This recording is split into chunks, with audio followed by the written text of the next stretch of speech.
नमस्कार दोस्तों, कैसे हैं आप लोग। उम्मीद है आप सभी अच्छे होंगे। अभिषेक मिश्रा हमारे सहयोगी बिहार से जुड़े हैं और बिहार में जिस तरह की हलचल है, अभिषेक क्या अपडेट आ रही है बिहार से। नीतीश कुमार की पार्टी ही उनके फैसले के खिलाफ खड़ी हो गई है और सवाल यह भी कि बिहार का अगला मुख्यमंत्री कौन होने जा रहा है, उस कुर्सी पर जिस पर नीतीश कुमार दशकों से विराजमान थे, कौन बैठेगा अभिषेक। देखिए, हिमांशु 4 PM ने बताया था अपने दर्शकों को। जब ई फॉरवर्ड का मामला चल रहा था तो हमने होली के दिन रात में जब हमारे सूत्रों ने हमें जानकारी दी और लगातार हम जानकारियां टटोल रहे थे तो हमें जानकारी दी। हमें ये बताया गया, हमें अपने सूत्रों की तरफ से ये जानकारी दी गई या उनसे जो निर्देश मिला कि भाई आप ये खबर पूरी तरह से चला सकते हैं, कोई इफ और बट का मामला नहीं है। नीतीश कुमार राज्यसभा जाएंगे, उनके बेटे राज्यसभा नहीं जाएंगे या जेडीयू से कुछ कोई दूसरा व्यक्ति राज्यसभा नहीं जा रहा है, नीतीश कुमार ही राज्यसभा जा रहे हैं और ये खबर अब 200% सही है। हमने रात में दर्शकों को वो खबर दिखाई और उसके बाद धीरे धीरे ये जानकारी कंफर्म होती चली गई कि हाँ, नीतीश कुमार ही राज्यसभा जा रहे हैं। और बल्कि मैं तो अपने गांव में था, मैंने आपको बताया था, और होली के दिन ये पूरा खेल हो गया। तो नीतीश कुमार को मैं थोड़ा क्रेडिट दूंगा या नीतीश कुमार से मैं थोड़ा नाराज भी हूं। नीतीश कुमार ने ये खेल नहीं किया होता तो मुझे गांव में रहने का एक दिन और मौका मिलता। कल सुबह सुबह मुझे पटना पहुंचना पड़ा और कल की तस्वीर मैं आपको बताऊं। कल जब सुबह सुबह मैं पटना पहुंचा और सुबह सुबह मुख्यमंत्री आवास पहुंचा तो मुख्यमंत्री आवास के बाहर ठीक ठाक संख्या में, मैं ये नहीं कहूंगा कि लाखों की संख्या में, हजारों की संख्या में हुजूम था, लेकिन जेडीयू के नेता कार्यकर्ता, जेडीयू के परिचित चेहरे, जेडीयू के जो नॉन फेस हैं वो मुख्यमंत्री आवास के बाहर मौजूद थे। कोई रो रहा था, कोई नारेबाजी कर रहा था, कोई अपने गुस्से का इजहार कर रहा था। बिल्कुल वो लोग धरने पर बैठे थे, अपना आक्रोश जाहिर कर रहे थे। किसी को यह भरोसा नहीं हो रहा था कि यह फैसला नीतीश कुमार ने लिया है कि वो राज्यसभा जाएंगे और जाहिर तौर पर राज्यसभा जाएंगे तो मुख्यमंत्री की कुर्सी आज छोड़े या कल छोड़े, मुख्यमंत्री की कुर्सी वो छोड़ने जा रहे हैं। तो और आक्रोश भारतीय जनता पार्टी के खिलाफ भी था, अमित शाह के खिलाफ भी था, संजय झा, ललन सिंह जैसे बड़े नेताओं के खिलाफ भी था। वो सारे वीडियो हैं, नारेबाजी हुई कल। और उसके बाद जब नीतीश कुमार ने खुद ही ये ट्वीट कर दिया, ऐलान कर दिया, तब भी जेडीयू के नेताओं कार्यकर्ताओं का ये आरोप था कि ये ट्वीट नीतीश कुमार ने नहीं किया है, ये नीतीश कुमार की मर्जी से नहीं हो रहा है, बल्कि दूसरे लोगों की मर्जी से हो रहा है। भारतीय जनता पार्टी पर ठीकरा फोड़ रहे थे, अपनी पार्टी के कुछ नेताओं पर ठीकरा फोड़ रहे थे और अलग अलग जानकारियां निकलकर सामने आ रही। बहुत अजीब स्थिति थी। मैं आपको बताऊं कि आपके सवाल का मैं जवाब दूंगा हिमांशु, लेकिन दर्शकों के लिए यह जानना भी जरूरी है कि क्या स्थिति थी, मैंने अपनी आंखों से क्या देखा और बिहार के उन पत्रकारों ने क्या देखा। हमारे साथ हमारे कई सीनियर भी मौजूद थे, कई वरिष्ठ पत्रकार भी मौजूद थे मौके पर और हमने उनसे पूछा कि क्या आपने ऐसा पहले कभी देखा है। हुआ ये कि हम कवर कर रहे थे मुख्यमंत्री आवास के बाहर की सारी तस्वीरों को। नेटवर्क जो वीआईपी इलाके हैं पटना के, जहां मुख्यमंत्री मंत्रियों का आवास है, वहां नेटवर्क की थोड़ी दिक्कत होती है। हमें दफ्तर में अपने ऑफिस में वीडियो भेजना था। बगल में हमारा घर है, वहां से हमारा घर बहुत दूरी पर नहीं है, तो मैं अपने घर आया, हम वीडियो वगैरह हमने भेजे और उसके बाद जब हम दोबारा वहां पहुंचने की कोशिश कर रहे थे, पूरे इलाके को बैरिकेड कर दिया गया था। मेरे लिए वहां पहुंचना मुश्किल हो रहा था। कभी नहीं हुआ। नीतीश कुमार को हमने कई बार पलटते देखा, नीतीश कुमार को कई बार खेला करते देखा। बिहार में कई बड़े सियासी उलटफेर हमने देखे, लेकिन कभी ये नहीं हुआ कि इस तरह से चारों तरफ से बैरिकेटिंग कर दी जाए। ये ठीक है, मुख्यमंत्री हैं, अमित शाह बिहार में थे, उनकी सुरक्षा का मामला है तो प्रशासन की अपनी मुस्तैदी होती है, तैयारी होती है, लेकिन ये पहले हमने कभी नहीं देखा। हमारी गाड़ियां नहीं जा सकती थी मुख्यमंत्री आवास के बाहर और कोई पत्रकार यह भी कहे कि भाई हमें कवरेज करने के लिए जाना है, नहीं जा सकते थे। आपको चारों तरफ बैरिकेटिंग थी और काफी मशक्कत करनी पड़ी। और हम अगर मुख्यमंत्री आवास से दूरी पर भी हैं, 100 मीटर की दूरी पर भी हैं, वहां भी जेडीयू के कार्यकर्ता, नेता कोई रो रहा है, रोते हुए तस्वीर सामने आई, गुस्से का इजहार कर रहा है, ये सारी तस्वीरें निकलकर सामने आई। और उसके बाद जो तस्वीर निकलकर सामने आई, अमित शाह, नितिन नवीन और नीतीश कुमार एक ही गाड़ी में बैठकर विधानसभा जाते हैं, राज्यसभा के लिए नामांकन करते हैं। तो खैर ये सारी चीजें वो कल की बात है। सवाल ये है कि अब क्या होगा, या जेडीयू के नेताओं और कार्यकर्ता कितने गुस्से में हैं। देखिए, जेडीयू के कई नेताओं से हमने कल भी मिलने की कोशिश की। मातम का माहौल है हिमांशु, मैं आपको सही सही बता दूं, और मैं बहुत जिम्मेवारी के साथ कह रहा हूं, इसके लिए मुझे किसी सूत्र की जानकारी की जरूरत नहीं है। जेडीयू के कई वैसे नेताओं से मैंने मिलने की कोशिश की कल। जेडीयू के कई ऐसे बड़े नेता, बिहार सरकार में मंत्री भी रहे हैं, बड़े नेता हैं, नीतीश कुमार के करीबी भी रहे हैं, और जिनसे मेरे बहुत अच्छे संबंध हैं, जो मेरे लिए बहुत सुलभ होते हैं, जिनसे अक्सर हमारी मुलाकातें होती है, बहुत आसानी से बातचीत हो जाया करती है। वो कल मेरे लिए सुलभ नहीं थे, उनसे हमारी बातचीत नहीं हुई, वो बात करने को तैयार नहीं थे। उनको हमने बहुत दुखी देखा। और एक तस्वीर तो सामने आई जब बिहार सरकार के बड़े नेता, बिहार के बड़े नेता हैं, बिहार सरकार में मंत्री हैं, नीतीश कुमार के करीबी नेता अशोक माफ कीजिएगा, महेश्वर हजारी, ऐसा लगा कि वो रो देंगे। उनकी एक तस्वीर भी बहुत वायरल हुई। तो बहुत मातम का माहौल था। जेडीयू दफ्तर की तस्वीर, कार्यकर्ता गुस्से में। तो इसका मतलब ये है, आप ये सवाल है, बड़ा मौजूद सवाल है, कांग्रेस ने भी उठाया है कि अगर नीतीश कुमार ने ये ट्वीट किया और उन्होंने ये लिखा कि मेरी इच्छा थी कि मैं लोकसभा के बाद राज्यसभा, जो दूसरा उच्च सदन है, उसका भी सदस्य बनूं, और मैं अपनी इच्छा से जा रहा हूं, जो उनके बयान का लबो-लुआब था। तो अगर नीतीश कुमार की इच्छा पूरी हो रही है, तो जेडीयू के नेताओं और कार्यकर्ताओं में इतना गुस्सा क्यों है भाई, इतनी नाराजगी क्यों है, जेडीयू में इतना बड़ा बवाल क्यों है? और मुख्यमंत्री नीतीश कुमार की इच्छा पूरी हो रही है, तो जेडीयू के नेताओं ने उनको बधाई क्यों नहीं दी है? कई बड़े नेताओं को मैंने देखा कि उनको बधाई नहीं दी जा रही है। इतना मातम का माहौल क्यों है? अभी मैं कई पक्ष और विपक्ष के कई नेताओं से सुबह सुबह 7 बजे से हमने अपनी यात्रा शुरू की है, और कई बड़े नेताओं का हमने इंटरव्यू किया है। कई बड़े नेताओं, जेडीयू के नेता भी शामिल है, विपक्ष के नेता भी शामिल है, और पक्ष विपक्ष सबके नेता दुखी हैं। और वो कह रहे हैं कि भाई इस तरह से विदाई नहीं होनी चाहिए थी, ये नहीं होना था, इस तरह से नहीं होना चाहिए था जिस तरह से हुआ है। अब एक सवाल ये है कि आगे क्या होने जा रहा है। तो आगे मैं आपको बताऊं हिमांशु, जो चर्चा चल रही है कि, और चर्चा पहले से भी चल रही थी, कि जो नीतीश कुमार के बेटे हैं निशांत, उनको डिप्टी सीएम बनाया जाएगा। जनता दल यूनाइटेड के नेताओं और कार्यकर्ताओं को यह कतई मंजूर नहीं है कि भारतीय जनता पार्टी का मुख्यमंत्री हो। जेडीयू के नेता और कार्यकर्ता ये चाह रहे हैं, ये कह रहे हैं कि अगर आपने इस्तीफा देने का फैसला कर लिया है, अगर आपने राज्यसभा जाने का फैसला कर लिया है, तो निशांत कुमार, जो नीतीश कुमार के बेटे हैं, वो मुख्यमंत्री होने चाहिए। मुख्यमंत्री की कुर्सी जेडीयू के पास रहनी चाहिए। और इसके पीछे एक ही वजह है, भारतीय जनता पार्टी पर भरोसा नहीं है।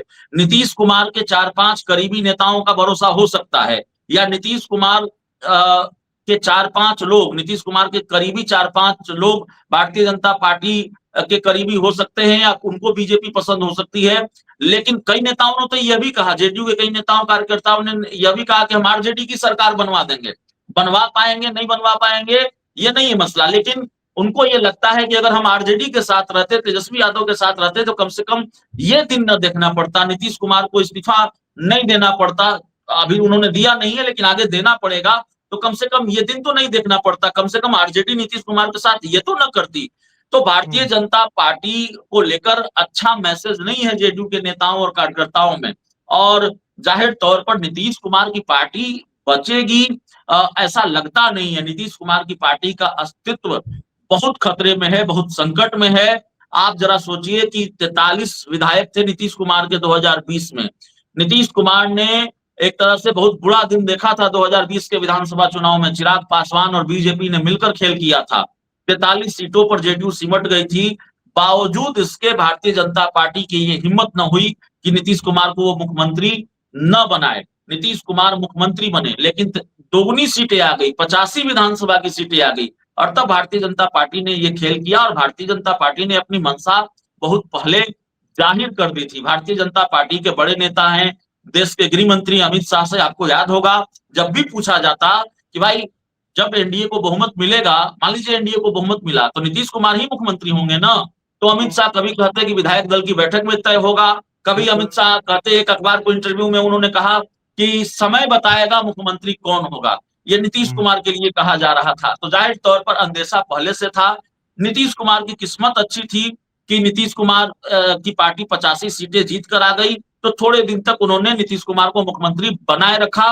लेकिन अब अंततः नीतीश कुमार के विदाई की वेला है, और जाहिर तौर पर जेडीयू में विस्फोट भी है, गुस्सा भी है, आक्रोश भी है, और जेडीयू में बहुत दुख भी है, बहुत तकलीफ भी है जेडीयू के नेताओं को। तो एक तरह से अब जेडीयू के जो नेता है वो अब किधर जाएं, क्या करें?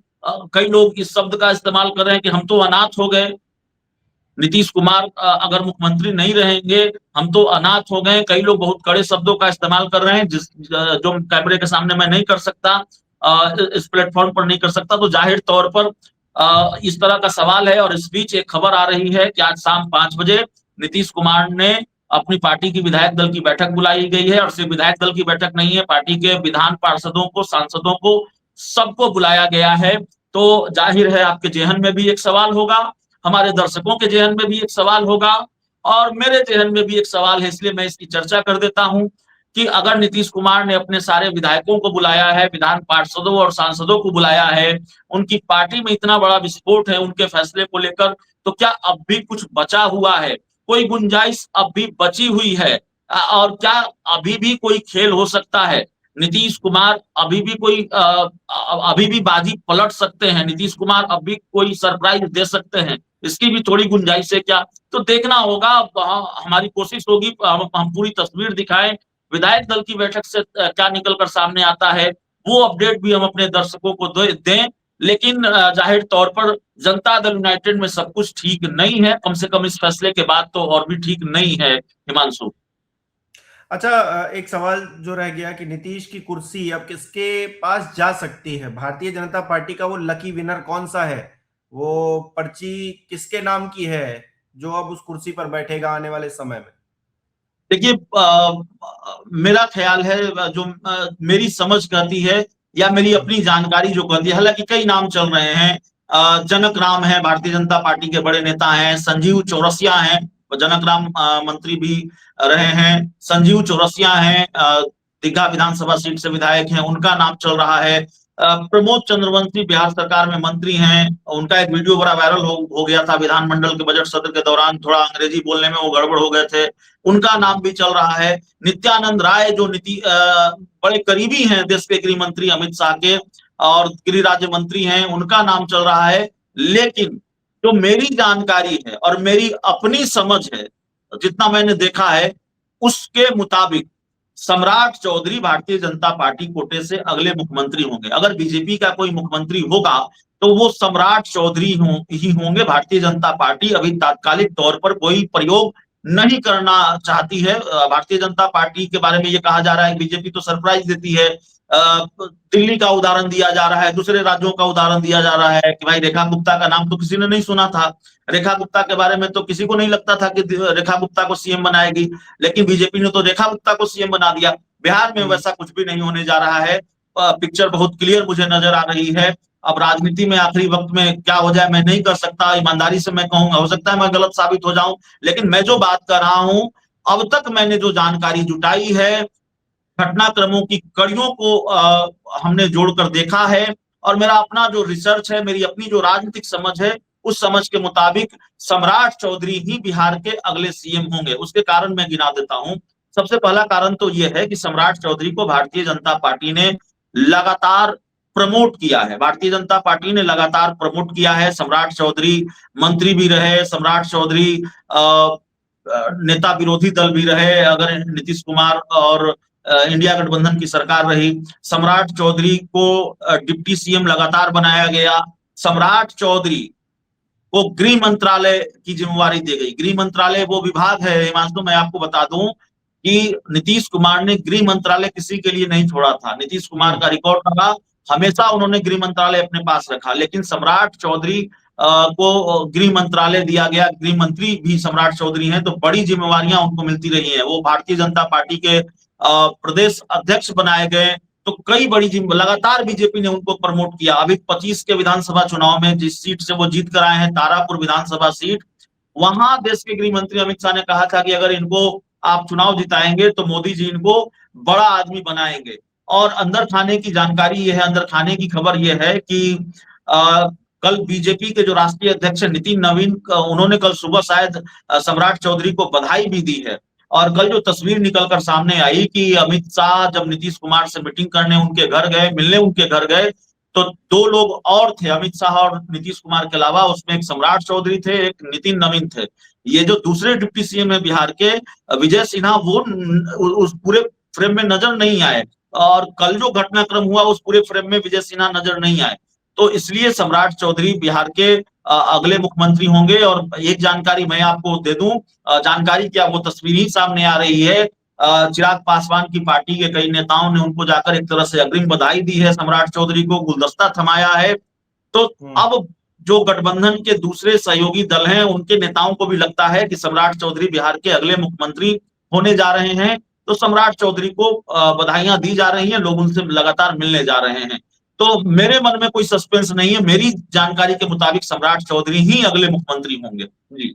अच्छा अभिषेक, एक बात जो हर किसी के मन में है और हर कोई जानना चाहता है, उस बात की जिज्ञासा है लोगों के मन में कि अभी तो कुछ ही महीने हुए हैं सरकार बने, ऐसा क्या हो गया कि नीतीश कुमार जी राज्यसभा जा रहे हैं? और नीतीश कुमार का अगर ये पहले से प्लान था, प्री प्लान था कि सरकार बनेगी, हम मुख्यमंत्री बन जाएंगे और उसके बाद जो है हम चले जाएंगे और बीजेपी को पूरी सत्ता हैंडओवर कर देंगे, तो ये तो जनादेश का अपमान हो गया ना एक तरह से। जिन लोगों ने नीतीश कुमार के नाम पर, उनके मुख्यमंत्री बनने के नाम पर वोट दिया, उनके साथ तो सीधा सीधा धोखा हो गया। तो ऐसे में तो ये जो पूरी तस्वीर दिख रही है, उन लोगों के लिए तो दोबारा चुनाव होना चाहिए। आपको देखिए नहीं लगता? देखिए वोट तो नीतीश कुमार के नाम पर ही मिला है, भले ही चाहे जो कहा जाए नीतीश कुमार बीमार हैं, नीतीश कुमार की तबीयत नासाज है, लेकिन जेडीयू 43 से 85 सीटों पर आ गई, भारतीय जनता पार्टी 74 से 89 सीटों पर आ गई। तो कौन कितना बढ़ा, किसका स्ट्राइक रेट कितना बढ़ा, ये बताने की जरूरत नहीं है, पूरा गणित क्या है। जेडीयू की सीटें सीधे दोगुनी हो गई, भारतीय जनता पार्टी के साथ तो वैसा नहीं हुआ। दूसरी बात है कि 2024 के लोकसभा चुनाव में भी नीतीश कुमार की पार्टी बीजेपी से एक सीट कम लड़ी, बीजेपी एक सीट ज्यादा लड़ी, लेकिन दोनों की सीटें बराबर आई, दोनों ने बराबर सीटें जीती। बीजेपी और जेडीयू दोनों ने 12-12 सीटें जीती लोकसभा की। तो इसका मतलब जेडीयू का स्ट्राइक रेट लोकसभा चुनाव में भी बेहतर रहा। तो जाहिर है वोट तो नीतीश कुमार के नाम पर मिला। और हाँ, एक बात मैं बताना भूल गया, सम्राट चौधरी की चर्चा हो रही थी, मैं फिर इस पर आऊंगा। सम्राट चौधरी को भारतीय जनता पार्टी मुख्यमंत्री इसलिए भी बनाएगी क्योंकि अब तो नीतीश कुमार की कुर्सी पर बीजेपी की नजर थी, बीजेपी को वो कुर्सी मिल गई है, भारतीय जनता पार्टी का सपना पूरा होने जा रहा है अपना मुख्यमंत्री का। अब भारतीय जनता पार्टी की नजर नीतीश कुमार की जमा पूंजी पर है। राजनीति में जमा पूंजी का मतलब वोट बैंक होता है। नीतीश कुमार के पास जो वोट बैंक है, उस वोट बैंक पर भारतीय जनता पार्टी की नजर है। सम्राट चौधरी उसी लौकुश समीकरण में फिट बैठते हैं, उसी लौकुश समीकरण से आते हैं। और जाहिर तौर पर भारतीय जनता पार्टी ये दाव इसलिए भी चल सकती है कि सम्राट चौधरी के सहारे उस वोट बैंक को साधा जा सके जिस पर नीतीश कुमार का अब तक आधिपत्य रहा है। तो एक मामला इसलिए भी है सम्राट चौधरी को लेकर। अब जो दूसरा आपका सवाल था, तो नीतीश कुमार के नाम पर ही वोट मिला है, और एक आप कह रहे हैं कि एक तरह से धोखा हुआ, तो जाहिर तौर पर लोग ये मान रहे हैं, आम लोग भी मान रहे हैं, जेडीयू के नेता कार्यकर्ता भी मान रहे हैं, भाई हमने तो नीतीश कुमार को मुख्यमंत्री बनाने के लिए वोट दिया था, हमने तो नीतीश कुमार को जिताने के लिए मेहनत की थी। तो ये सारी चीजें चल रही हैं, और अब देखना होगा कि आज विधायक दल की बैठक में क्या होता है।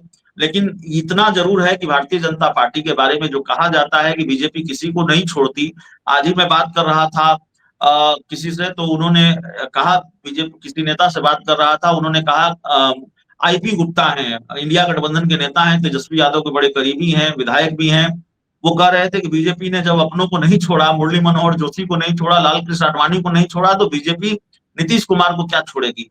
तो मैसेज और खराब गया है भारतीय जनता पार्टी को लेकर। और आपने देखा होगा कई उदाहरण है बिहार में, तो मैं आपको उदाहरण बता सकता हूँ, पशुपति पारस को कहीं नहीं छोड़ा, कहीं का नहीं छोड़ा, कभी चिराग पासवान को भी कहीं का नहीं छोड़ा, उनका बंगला खाली हुआ और किस तरीके से खाली हुआ बताने की जरूरत नहीं है। तो कई उदाहरण है बिहार में। नीतीश कुमार को पहले भी नहीं छोड़ा। 2020 का एक घटना मैं आपको बता दूं, 2020 के विधानसभा चुनाव नतीजों के बाद एक तरफ बिहार में बीजेपी और जेडीयू ने मिलकर सरकार बनाई, नीतीश कुमार मुख्यमंत्री बने, और दूसरी तरफ इस सरकार गठन के तुरंत बाद भारतीय जनता पार्टी ने अरुणाचल प्रदेश में जेडीयू के विधायक को तोड़ लिया। और बाद में जब नीतीश कुमार अलग हुए भारतीय जनता पार्टी से, तो दो कारण जेडीयू ने खास तौर पर गिनाए। कोई जरूरत नहीं थी विधायकों को तोड़ने की। आपने विधायक हमारे तोड़ लिए और दूसरी तरफ चिराग पासवान चिराग मॉडल का इस्तेमाल किया, चिराग पासवान का साथ देकर हमें नुकसान पहुंचाया विधानसभा चुनाव में। तो भारतीय जनता पार्टी तो खेल समय समय पर करती रही है, और ये तो घोषित खेल है, कोई अघोषित खेल तो है नहीं। जेपी नड्डा जो बीजेपी के पूर्व राष्ट्रीय अध्यक्ष है, वो तो कई बार उन्होंने कहा कि क्षेत्रीय पार्टियों को समाप्त होना होगा, उनका अस्तित्व समाप्त हो जाएगा। तो भारतीय जनता पार्टी ने जो कहा है उस पर वो अमल कर रही है। जेडीयू को एक तरह से समाप्ति तो कर दिया है। जनता दल यूनाइटेड का एक अघोषित विलय तो बीजेपी में हो ही गया है, विलय की घोषणा नहीं हुई है, लेकिन जेडीयू बची कहाँ है? जो लोग जेडीयू के बड़े नेता हैं, जिनके बारे में कहा जाए बड़े नेता हैं, नीतीश कुमार करीबी, वो बीजेपी के साथ हैं। और जो कार्यकर्ता हैं, जो दूसरे पंक्ति के, दूसरी तीसरी पंक्ति के नेता हैं, वो मुखालफत कर रहे हैं, वो सड़क पर हैं, वो अपनी ही पार्टी के नेताओं के खिलाफ मोर्चा खोले हुए हैं। तो जेडीयू में बचा कौन है?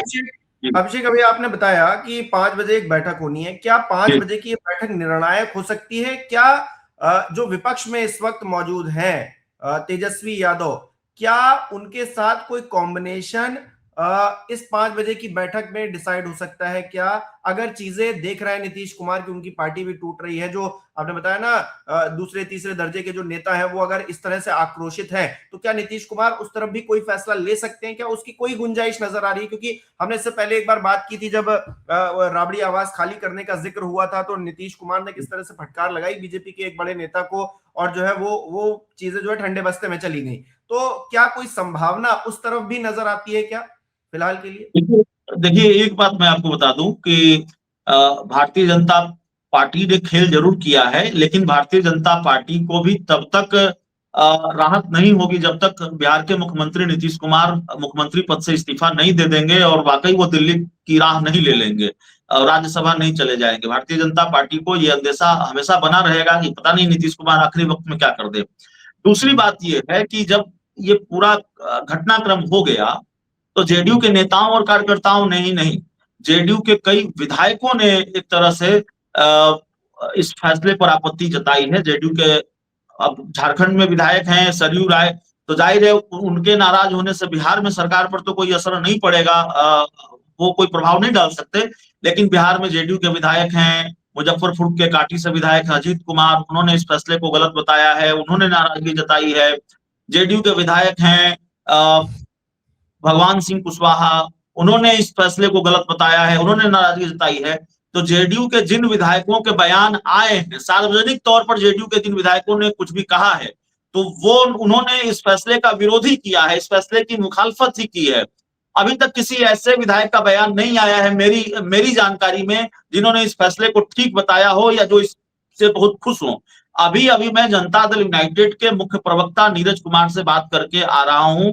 जेडीयू के मुख्य प्रवक्ता नीरज कुमार ने भी यही कहा है कि अब तो पूरे राज्य के कार्यकर्ता बहुत गुस्से में हैं, बहुत आक्रोश में हैं, वो अपना दर्द बयां कर रहे हैं। तो मैं कार्यकर्ताओं के साथ हूं, और जेडीयू के शीर्ष नेतृत्व को अब बताना चाहिए कि नीतीश कुमार की विरासत कौन संभालेगा। तो ये पार्टी के बड़े नेता कह रहे हैं, और जाहिर तौर पर बड़ी संख्या में विधायक नाराज है। मैं बहुत जिम्मेदारी के साथ कर रहा हूं, इस फैसले से एक बड़ी संख्या में, ठीक ठाक संख्या में पार्टी के विधायक नाराज हैं। तो बिल्कुल। ये और नाराजगी कितनी आगे बढ़ती है ये देखना पड़ेगा। अगर ठीक ठाक संख्या में नाराज हैं और बड़ा विस्फोट होता है, विधायक अगर दूसरी तरफ शिफ्ट करेंगे, तो जाहिर तौर पर किसी दूसरे खेल की गुंजाइश बढ़ेगी। हालांकि अभी ये कह देना थोड़ी जल्दबाजी होगी, लेकिन वो गुंजाइश खत्म हो जाती है या उस गुंजाइश को पूरी तरह से खारिज कर दिया जाएगा, कर देना ठीक नहीं होगा। क्योंकि असली बात यही है, असली जानकारी यही है, जो सच है वो सच है कि नीतीश कुमार के राज्यसभा जाने के फैसले से पार्टी के मैं कह सकता हूं कि 80-85% विधायक नाराज हैं, जो जानकारी निकलकर सामने आ रही है। बिल्कुल, सोशल मीडिया पर भी हम लगातार देख रहे हैं जो रिएक्शंस निकलकर सामने आ रहे हैं, वो कहीं ना कहीं नीतीश कुमार के पक्ष में नहीं है, उनकी पार्टी के पक्ष में नहीं है। बहुत बहुत शुक्रिया अभिषेक, तमाम जानकारी देने के लिए। आप लगातार नजर बनाए रखिएगा, इसको लेकर हम अपडेट देते रहेंगे आपसे। बहुत बहुत शुक्रिया आपका, और दर्शक हमारे किस तरह से देख रहे हैं इस विषय को कमेंट करके जरूर बताएं। बहुत बहुत धन्यवाद।